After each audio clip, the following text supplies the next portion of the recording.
네, 항상 하나님의 은혜가 넘치시기를 기도합니다. 안녕하세요, 유영국 목사입니다. 목사님이 교육 컬럼을 극동방송에서 굉장히 오래 하셨잖아요. 네. 혹시 얼마나 하셨는지 기억하십니까? 거의 한 20년 했을걸요. 네. 꽤 오래 했어요. 네. 네. 20년 동안 교육 컬럼도 하시고 네. 또 특별히 목사님은 1세대이신 것 같아요. 기독교 대안학교에 네. 대한 네. 개념도 제대로 없을 때 네. 어떻게 시작하게 되셨어요? 제가 미국에서 공부하면서 크리스천 학교에서 있었어요. 그들의 크리스천 학교 폼이 우리나라하고 많이 다르더라고요. 한국에는 그런 폼이 없더라고요. 그래서 이제 제가 한국에 와서 기도하다가 보니까 어느 날 이제 하나님의 응답 주신 것 중에 하나가 뭐냐면 앞으로는 가치관의 싸움이 일어난다는 거예요. 가치관에서. 네, 앞으로는 교육 전쟁이 시작된다는 것을 하나님이 한국에 제가 와서 너무나 분명히 보여주시더라고요. 그래서 네. 야, 이걸 어떻게 할까 기도하는 중에 하나님이 크리스천 학교를 설립하는 것 사명을 주셔서 제가 지금까지 이 일을 하게 됐습니다. 네. 신학을 전공하시고 미국 유학 갔을 때는 네. 교육자에 대한 마음이 없으셨을 것 같아요. 아니, 그때도 있었어요. 왜냐하면 네. 제가 여기 한국에 있을 때 외국 선교성화 운영하는 크리스천 학교에서 일했던 적이 몇 년 있어요. 네. 그래서 그분이 장학금도 도와준다 해서 제가 미국 갔기 때문에 네. 미국 가서도 또 그분하고 학교에서 오랫동안 일을 하고 했기 때문에 그냥 학교도 목회의 한 부분이기 때문에 그냥 네. 했는데 나중에 보니까 하나님의 섭리가 있었다는 걸 제가 고백하지 않을 수 없고요. 네. 미국은 교회 안에 대부분이 크리스천 학교들이 있습니다. 그래서 네. 크리스천 학교가 전혀 딴 사역이 아니라 교회 사역이라고 하는 걸 제가 봤기 때문에 네. 자연스럽게 그것을 접할 수 있게 자연스럽게 목사님의 목회의 범주 안에는 그런 교육이라는 개념이 있었군요. 네. 기독교 인재 양성 네. 이잖아요. 네. 크리스천 학교가 운영되는 목적과 목표가 네. 보람된 일들이 많이 있을 것 같아요. 왜냐하면 처음 그 일을 시작하면 네. 개척자로서 힘든 부분은 있지만 네. 그 힘든 만큼 하나님께서 주시는 은혜도 크지 않습니까? 네. 크리스천 학교를 운영하면서 보람된 점 몇 가지를 좀 나눠주시면 네. 그 목사님을 이해하는 데 더 도움이 될 것 같아요. 네. 크리스천 학교가 추구하는 게 두 가지가 있습니다. 네. 첫 번째는 학문적인 측면이에요. 예를 들어서 공교육에서는 진화론만 가르치지 창조론을 가르치지 않습니다. 네. 그런데 크리스천 학교는 진화론, 창조론을 다 가르칩니다. 네. 역사 부분도 일반 역사만 가르치지 크리스천 역사를 가르치지 않습니다. 크리스천 학교는 이걸 두 개 다 합니다. 네. 모든 과목에 있어서 기독교적인 것과 세상적인 걸 다 하기 때문에 학문적으로도 높고요. 두 번째로는 제가 항상 얘기하지만 교회와 학교와 가정이 하나 되면 아주 놀라운 변화가 일어난다고. 우리 학교의 학생들을 보면 방언을 하는 학생들이 한 30-40% 정도 돼요. 와. 제가 이러면 사람들이 거짓말이라 그래요. 네. 근데 와서 커맨시 보라 그래요. 정말 그래요. 왜냐하면 학교에서 같이 있으면서 같이 기도하기 때문에 아이들이 쉽게 방언을 하기 시작합니다. 그래서 제가 주장하는 게 아이들이 신앙적으로 자라나고 학문적으로 성장하는 모습에 있어서 하나님께 많은 감사를 드릴 수밖에 없는 그런 환경입니다. 그야말로 하나님의 사람 그리고 잘 훈련된 하나님의 군사를 양성해낸다는 그런 보람이 있으실 것 같아요. 네, 그럼요. 저도 이제 어떻게 보면 나이가 60이 넘었기 때문에 네. 많다고 할 수 있는데 제가 23년 전에 이 학교를 세울 때와 지금의 패션을 비교해 보면 변함이 없더라고요. 열정은 그대로. 네. 그래서 하나님한테 오히려 감사를 드립니다. 늘 은혜만 있지는 않을 것 같아요. 네. 앞서 제가 말씀드린 대로 네. 처음 시작하고 개척을 하는 입장에서는 네. 개척이기 때문에 어려움도 당연한 것이고 네. 또 잘 되면 잘 된다고 또 옆에서 네. 부러워하시는 분도 좀 계실 것 같고 네. 안 되면 안 되는 대로 또 네. 힘들고 네. 그런 게 이제 개척자가 겪는 어려움인데 학교 운영하시면서 힘든 건 없으셨어요?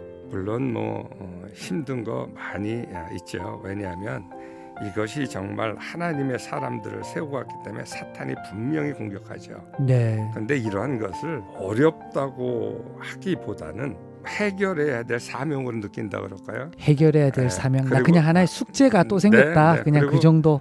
어려움이 많으면 또 하나님이 주시는 은혜도 많더라고요. 그래서 예.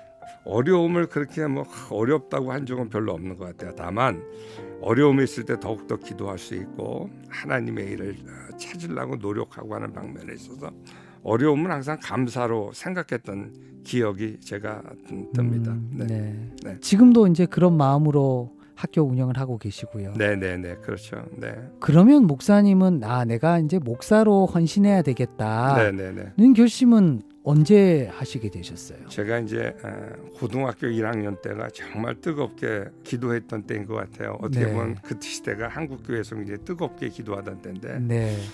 그러면 목사님도 고등학교 때 은혜를 받으셨잖아요. 네네네. 진짜 중고등학교 시기가 중요하긴 중요할 것 같아요. 아, 그럼요. 그때 네. 가끔가다 사람들이 그래요. 대학 좋은 데 가서 하면 되지. 그것도 맞아요. 근데 대학이라고 하는 결과고 중고등학교를 잘 보내는 게 정체성이라든가 학문을 심는 데 굉장히 중요한 시기가 된다고 생각을 합니다. 믿음으로는 더 그렇고. 네네네. 네. 제가 그래서 기도하다가 보니까 사람들이 기도하시는 분이 저보고 그러면 이 녀석 사명자네, 목사 돼야 되겠네 그러더라고요. 그래서 제가 정말 기도원 가서 하나님, 내가 사명자 돼야 되냐고 기도했던 생각이 나요. 네. 그러면서 그때 내가 하나님이 목회자로 부르셨구나 하는 사명을 제가 1학년 때, 고등학교 1학년 때 분명히 받았던 것 같아요. 네. 그때 신학 공부를 해야 되겠다. 네, 그래서 이제 신학을 하기로 작정을 하고 네. 준비를 했죠. 네. 네. 그래서 신학 공부도 하시고 네네. 특별히 교육에 또 뜻이 있어서 네. 유학 가서도 네. 그쪽에 이제 관심을 가지다가 네. 여기까지 오시게 됐네요. 네네. 근데 제가 예. 이렇게 신학을 하면서도 저는 교회를 개척하고 하려고 그랬었어요. 아, 유학으로 와서도. 근데 네. 한국에 와서 계속 기도하는데 하나님이 파노라마처럼 이렇게 보여주신 게 있더라고. 그게 뭐냐? 너 봐라. 너 유치원 때부터 선교사가 운영하는 유치원 다녔지. 중고등학교를 미션스쿨 다녔지. 대학교를 신학대학 갔지. 또 네가 목회를 할 적에도 선교사가 운영하는 크리스천 학교에서 운영했지. 또 그래 미국 가서도 또 크리스천 학교 있어. 제가 쭉 보니까 하나님의 섭리 가운데 크리스천 학교를 보고 경험케 하셨더라고요. 그러면서 한국 교회의 그 시대가 보게 되면 미국도 공교육이 무너져가면서 그 자리를 메꿔는 게 크리스천 학교들이거든요. 네. 그래서 미국을 세워가는데 우리나라의 현실이 보니까 공교육이 막 무너져가면서 우리나라에도 크리스천 학교가 있어야 된다는 걸 갖다가 하나님이 강력히 보여주셔서 제가 또 지난 시간을 보니까 학교에만 있었더라고요. 네. 그래서 내가 교육 목회를 집중적으로 해야 되겠다라고 하는 교육 목회. 네네. 그렇죠. 네. 뭐 학교를 운영하시지만 목사님의 마음은 이게 목회다. 그럼요. 목회죠. 그게 교육 목회라는 이름으로 그렇죠. 지금까지 걸어오셨네요. 네, 왜냐하면 예수님이 하셨던 게 복음 전파하시고 와서 병자 고치시고 가르치시고 네. 그게 교회 사역의 가장 중요한 사역인데 네. 지금 한국 교회가 정말 안타까운 것은 교육 가르치는 사역이 없는 것이 얼마나 안타까운지. 저도 이렇게 학교를 하면서 교회가 조그맣게 있거든요. 근데 우리는 어른들보다 애들이 많아요. 네. 그리고 제가 얘기하는 게 교회와 가정의 학교가 하나가 되면 오히려 부모도 신앙에 도전을 받고요. 오히려 이렇게 하나가 되는 그런 교회의 모습이 저는 새 시대의 교회론이라고 저는 생각을 해요. 네. 사실 흩어져 있으면 네. 제대로 된 힘을 발휘하기 어려운데 네네. 믿는 뜨거운 아이들이 한 곳에 모여서 네. 같은 제목으로 기도하고 뜻을 모으니까 네네. 진짜 방언하는 게 뭐 다는 아니지만 네네. 그만큼 뜨거운 아이들이 배우고 거기서 깨닫고 결단하고 네. 또 그 중에서는 뭐 목회자가 나올 수도 있고 또 그렇죠. 다른 영역에서 네. 하나님의 사람으로 네. 성장하고 네. 뭐 그런 부분들이 크리스천 학교의 역할인 것 같습니다. 그렇죠. 다만 제가 미국에서 공부하면서 교회를 경험하다가 보니까 교육의 영향력이 교회에 얼마나 큰가를 제가 보게 그렇죠. 됐어요. 왜냐하면 네. 교회마다 크리스천 학교가 얼마나 많이 있는지 몰라요. 그래서 네. 교회와 가정과 학교가 하나 되면서 하나님의 자녀로 키워가는 모습이 저에게는 굉장히 많이 도전이 됐고요. 저는 네. 그게 바른 교회론이라고 생각을 합니다. 네. 근데 한국 교회는 현재 보게 되면 애들이요, 어른들도 그래요. 그냥 취미가 되어버렸어요. 교회 일주일에 한두 번 가서 신앙이 되는지 알아요. 저는 그러한 대한민국의 모습을 보면서 얼마나 안타까운지 모르고요. 네. 제가 학교를 맨 처음에 시작할 때에 이렇게 된다고 막 수없이 칼럼을 통해서도 얘기했던 것 같은데 이런 현실을 보면서 마음이 많이 아픈 것 같아요. 근데요, 전 지금도 얘기하지만 부모들이 교회에 갈 적에 요즘의 부모들은 대부분이 뭐냐면 자녀 교육 때문에 교회를 선택하는 비율이 굉장히 많이 있습니다. 왜 애들이 네. 한두 명밖에 안 되니까. 그래서 저는 교회들이 다시 한번 이 크리스천 학교 세우기 운동을 해야 되지 않을까라는 생각을 해요. 학교 세우기가 어렵지 않은가 이런 네. 얘기를 하는데요. 저는 학교 세우는 걸 많이 도와줘 봤거든요. 근데 학교에 대해서 전혀 경험 없는 사람들이 학교를 잘 세워요. 왜냐? 미국 학교 같은 경우에는 매뉴얼들이 굉장히 잘 나와 있어요. 그리고 어떻게 보면 교회가 가르치는 곳이기 때문에 매뉴얼대로 해서 성장하는 교회들이 많이 있어서 저는 이 크리스천 학교 많이 도전들 하고 저희 학교도 많이 도움이 될 수 있기 때문에 좀 돕고자 하는 마음이 저도 많이 있습니다. 네. 우리 목사님의 교육 철학을 듣고 싶어요. 네네. 학교를 시작할 때 하나님이 말라기서 2장 15절을 주셨는데요. 하나님의 영이 유한데도 하나를 선택한대요. 이는 하나님의 온전한 백성을 얻고자 함이래요. 기독교 교육의 목적은 그냥 하나님이 쓰시기에 부족함이 없는 온전한 백성으로 교육하는 게 우리 학교의 목적입니다. 하나님이 쓰시기에 네. 부족함이 없는 온전한 백성. 네네. 그 역사를 보게 되면 하나님이 많은 사람들을 사용하기도 하지만 정말로 역사를 변화시킬 적에는 하나님이 준비된 한두 사람을 통해서 역사 시작하더라고요. 네, 모세가 그랬고요. 네. 예, 아브라함이 그랬고요. 네. 또 우리 바울을 통해서 이방 선교를 또 시작했듯이. 네. 그래서 기독교 교육의 목적이며 저희 학교의 철학은 이러한 한 사람 한 사람을 교육하는 것이 교육 철학입니다. 이제 기독교 세계관이라는 표현을 많이 해주셨고요. 네네. 우리가 알고 있는 네. 기독교 정신에서 세워진 일반 학교, 우리가 이제 네. 미션 스쿨이라는 이름으로 네. 부르고 네. 있는데 네네네. 그거와 차이점이 있다라는 얘기를 네네. 서두에서 해주셨어요. 네네. 그러면은 목사님이 추구하는 네. 그 크리스천 학교와 네네. 일반 학교의 차이점이 있다면 목사님은 어떤 점을 가장 두드러진 차이점이라고 꼽으시겠습니까? 그러니까 모든 게 다 다른 것 같아요. 첫 번째 목적이 달라요. 네, 공교육 같은 경우나 이런 거는 그냥 사회에 필요한 사람을 뽑는 거고, 크리스천 교육은 하나님이 원하시는 하나님께 영광을 돌리는 하나님의 사람들을 교육하는 거거든요. 그 미션 스쿨이 기독교 정신에 입각해서 일반 교육을 시킨다라고 하면 네네. 크리스천 학교는 진짜 하나님의 사람을 길러내는 어떻게 보면 사관학교 같은 그렇죠. 그런 개념이네요. 그러니까 미션 스쿨 같은 경우에는 말 그대로 전도가 우선이 되는 교육입니다. 그러다 보니까 일반 아이들도 많이 받아요. 네. 근데 크리스천 학교들은 학생들끼리 영향을 주는 게 엄청나게 많이 있거든요. 네. 그래서 우리가 일반 아이들은 잘 안 받아요. 우리 학교에도 1%의 학생들만이 넌 크리스천이고요. 99%가 크리스천입니다. 왜냐하면 학생들은요, 이 청소년식의 정체성이 만들어질 때요, 친구의 영향을 어마어마하게 많이 받습니다. 그래서 크리스천이 우선적으로 하되, 그래서 하나님의 온전한 백성을 만드는 게 우선적인 목적이지 전도가 우선이 아니라고 하는 게 네. 크리스천 학교와 이런 미션 스쿨의 전 다른 점이 아닐까라고 생각을 합니다. 그러면 이런 비판도 있을 네. 수 있을 것 같아요. 네, 네. 왜냐하면 우리 아이들이 네네. 마지막까지 회사도 선교 단체에 가고 네네. 그리고 가정도 믿는 사람들끼리만 결혼을 하고 네네. 이렇게 되면 너무 좋을 것 같은데 네네. 이제 학교를 졸업하고 나면 믿지 않는 네. 리더가 있는 회사에도 네. 들어가야 되고 네네. 또 그 중에는 사람과 관계 맺는 것도 믿는 이들하고만은 앞으로 계속 관계를 맺을 수는 없을 거란 말이에요. 네네네. 그러면 크리스천 스쿨에 있는 아이들은 어떻게 네. 보면 가두리 양식장에 네네네. 그냥 물고기 같은 네. 그냥 밖에는 잘 모르고 네네. 밖에서 어느 정도 필터링을 해서 네네. 위험한 데 가지 못하도록 네네. 모아놓은 학생같이 보일 수 있잖아요. 이들이 많이- 사회에 갔을 때 큰 네네. 어려움이라든가 네. 혼란이 있을 것 같다는 생각도 드는데 네. 목사님 생각을 듣고 싶습니다. 이건 제 생각이 아니라 이미 그런 그 논리들을 많이 검증이 된 사실이 있어요. 그래서 네. 교육학에서는 온실 이론이라고 하는 게 있어요.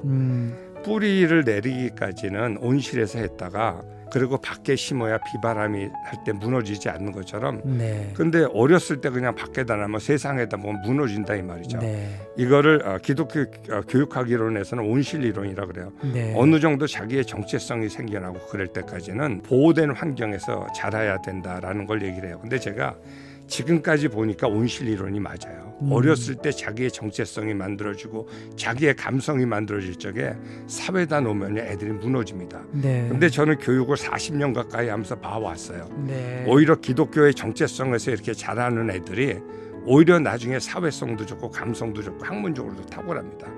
근데 제가 얘기하지만 한국에서는요, 오히려 온실 이론을 더 만들지 못해서 안타까운 현실입니다. 학교에서는 어느 정도 온실 이론이 되는데 네. 학교를 떠나게 되면 네. 사회적 환경이라던가 이런 것들이요, 너무 보호되지 않는 환경이 너무나 많아요. 네. 그래서 오히려 저는 학교에서 자기들의 정체성이라던가 이런 게 만들어질 때까지는 보호된 환경에서 자라는 게 굉장히 좋다고 생각을 하고요. 저는 이거를 30년 이상 교육하면서 절대적으로 봤거든요. 이런 현상을 제가 오랫동안 봐왔기 때문에 저는 온실 이론이 철저히 더 맞다고 생각합니다. 네. 오히려 그런 아이들이요, 나중에서 하나님의 정체성을 가지고, 기독교적인 정체성을 가지고 세상을 오히려 더 잘 살아가는, 잘 대처하고 리더십을 하는 것을 많이 봤기 때문에 저는 그런 부분에 대해서는 걱정하지 않습니다. 가치관이 만들어지고 생각이 정립될 때는 오염 없이 네네네. 철저하게 온전하게 교육받고 네. 길러지는 것이 네네네. 앞으로 더 강한 하나님의 사람이 될 수 있다. 네네네. 네, 뭐 그런 그 생각을 가지고 계시고 뭐 네. 그렇게 이렇게 교육을 하시는 것 같아요. 네네네. 그렇군요. 23년 되셨어요? 네네. 열정은 그대로라고 아까 네. 처음 시작했을 때와 네. 똑같은 열정을 가지고 계신다는 표현을 해주셨는데 네네네. 앞으로의 꿈도 굉장히 많으실 것 같아요. 저는 정말요, 교회들이 크리스천 학교를 한다 그러면 돕고 싶어요. 왜냐하면 사람들이 하고 싶은데 방법론을 몰라요.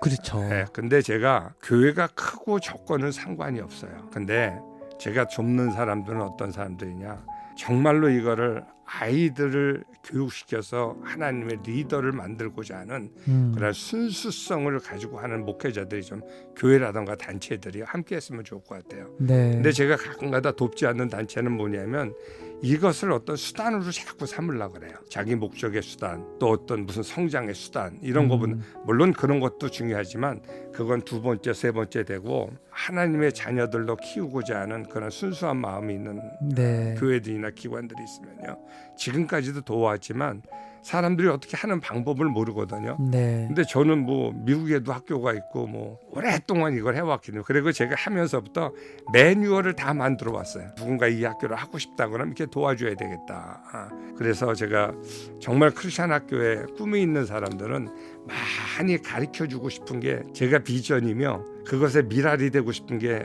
제가 기도하는 제목입니다. 그래서 제가요, 선교지에도 지금 많이 돕고 있습니다. 크리스천 학교 하는 사람들 돕고 이러고 있는데, 제가 이렇게 얘기하지만 제가 크리스천 학교를 운영하다 보니까요, 사람들은 본인이 하는지 아는데 그렇지 않거든요.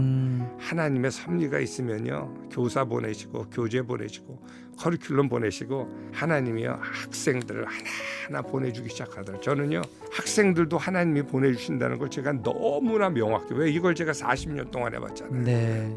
그래서 제가 대한민국에 앞으로 하나님은 계속해서 말씀하시는 게 교육 전쟁의 시대래요. 가치관의 싸움의 시대래요. 특히 저는, 대한민국 사회에서는 그 싸움이 더 치열한 것 같아요. 네.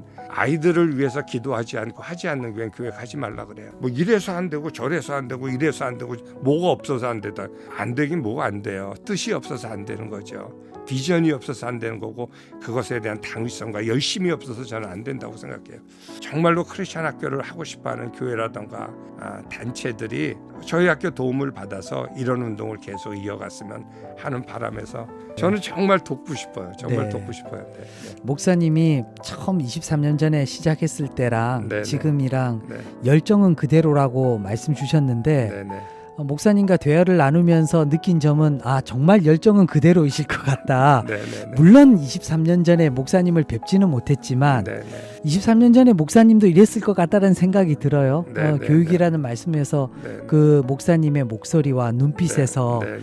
정말 기독교 교육에 대한 이 마음이 각별하다. 그 네. 열심히 네. 식지 않았다는 게 느껴집니다, 네. 목사님. 또 애들이 와서요, 변화되어지는 모습을 보잖아요. 그 재미가 크죠. 그럼- 교육의 가장 큰 그러면, 재미인 것 같아요. 요번에도 우리가 캠프를 하는데, 캠프 같은 거 할 적에 애들이 방언받는 애들이 되게 많아요. 그거 볼 적에 애들이 그러면서 자기 비전을 발견하고 그럴 때 보면요, 그게 엄청난 삶의 패턴이 변화하는 건데, 그 에너지를 목사님이 받으셔서 식지 않은 열정을 가지게 되신 것 같아요. 애들- 변화되는 모습을 보니까. 네, 애들은 그냥 같이 모여둬서요 2시간만 기도하면요 방언이 막 터지더라고요. 네.